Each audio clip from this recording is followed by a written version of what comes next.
Ustadz, gimana ya cara supaya kita nggak gampang bosen? Gimana ya caranya biar iman kita tuh ketika lagi futur, lagi drop itu tetap fresh gitu.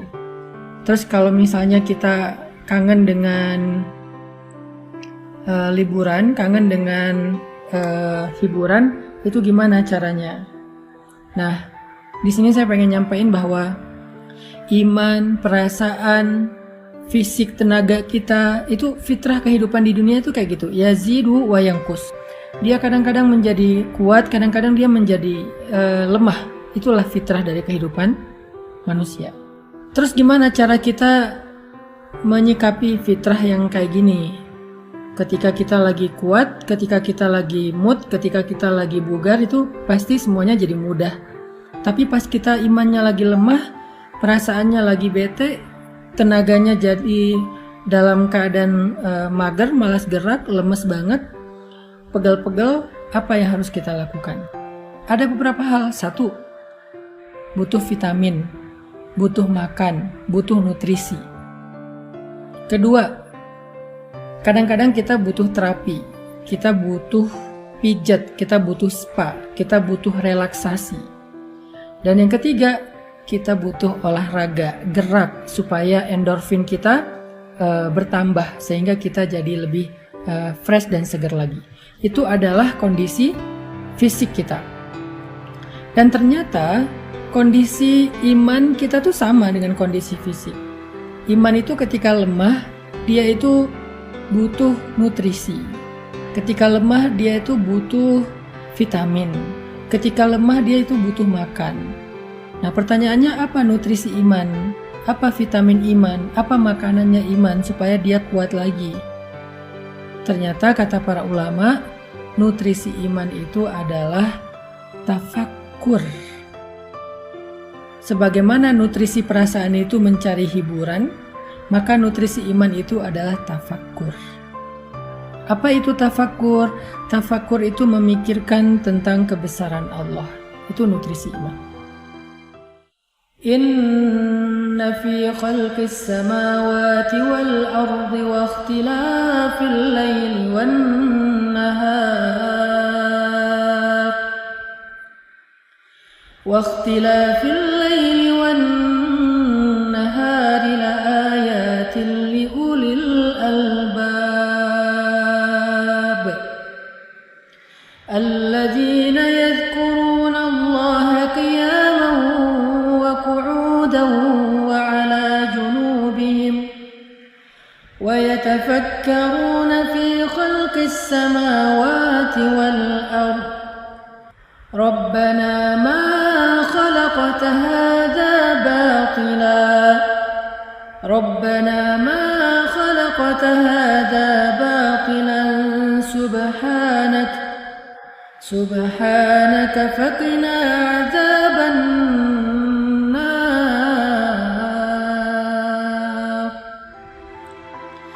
Allah Subhanahu wa Ta'ala berfirman, sesungguhnya di dalam penciptaan langit dan bumi dan di dalam silih bergantinya malam dan siang terdapat bukti-bukti tentang kebesaran Allah bagi orang yang cerdas, orang yang berakal, yaitu orang yang selalu mengingat Allah dalam keadaan berdiri, duduk, dan berbaring, dan mereka senantiasa memikirkan tentang kebesaran Allah dalam ciptaan-ciptaannya, seraya berkata, Maha Suci Tuhan kami, tidaklah Engkau menciptakan ini sia-sia, maka peliharalah kami dari azab api neraka. Di ayat ini tuh Allah lagi nyuruh kita untuk lebih sering tafakur. Wa yatafakkarun. Tafakur itu dari kata fikir. Fikir itu jadi bahasa Indonesia, pikir. Jadi nutrisi iman itu adalah mikir. Nutrisi iman itu adalah memikirkan, merenungkan, menghayati, menalar, memperhatikan kebesaran-kebesaran Allah di dalam ciptaannya. Bertafakur itu nggak butuh modal. Kita bisa keluar sebentar, ngelihat langit, di situ kita bisa tafakur. Kita bisa nonton Nat Geo tentang misalnya animal, tentang planet, tentang earth, tentang apa misalnya people atau apalah tentang kehidupan. Di situ kita bisa tafakur tentang betapa Allah itu agung banget ya, menciptakan segala sesuatu dengan sangat-sangat sempurna.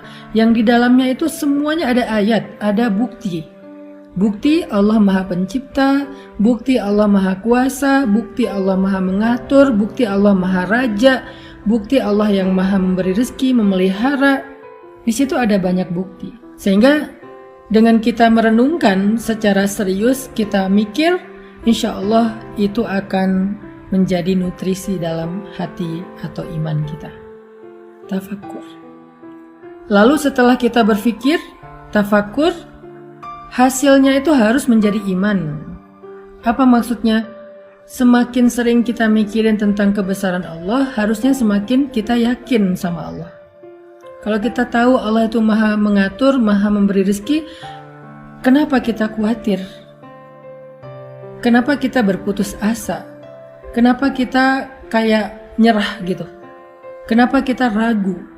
Kenapa kita nggak mau ngapa-ngapain? Kenapa kita akhirnya kayak mundur? Padahal kita yakin Allah yang Maha Memberi rezeki dan Allah yang Maha Mengatur. Kenapa kita harus khawatir? Itu namanya tajdidul iman, memperbaharui iman.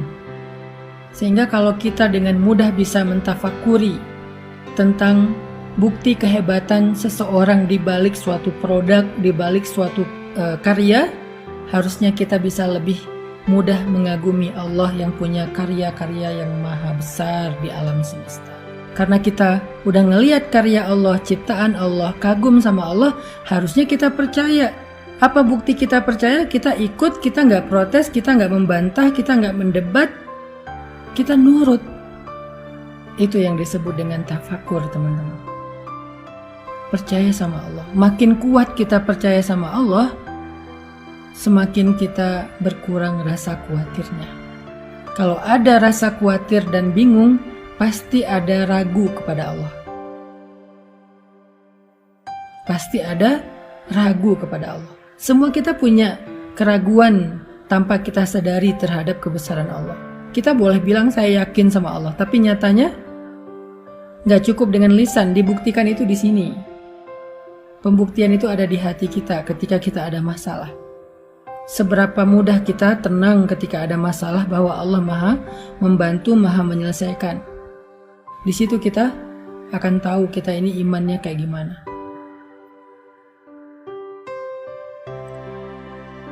Sehingga keraguan itulah yang mengganggu kita. Keraguan itulah yang membuat kita gak nyaman. Keraguan itulah yang membuat kita mengeluh. Keraguan itulah yang membuat kita menyesal dengan satu kebaikan. Keraguan itulah yang membuat kita galau. Keraguan itulah yang membuat kita berputus asa. Sehingga salah satu cara untuk mengurangi keraguan kita, mengikis keraguan kita terhadap Allah adalah tafakur. Kekaguman, keyakinan, ketenangan. Untuk bisa kagum, kita harus mikir, kita harus ngelihat bukti-bukti Allah itu Maha Agung. Setelah kita melihat, mikir, merenungkan, kita jadi yakin sama Allah.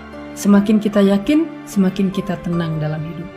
Kita yakin Allah yang menentukan jodoh, kita tenang soal jodoh. Kita yakin Allah yang menentukan rezeki, kita tenang untuk mencari rezeki, gak khawatir. Kita tugasnya hanya ikhtiar yang halal, Allah yang menentukan. Kita yakin Allah yang Maha menyembuhkan, kita tenang melewati ujian sampai kita diberikan kesembuhan.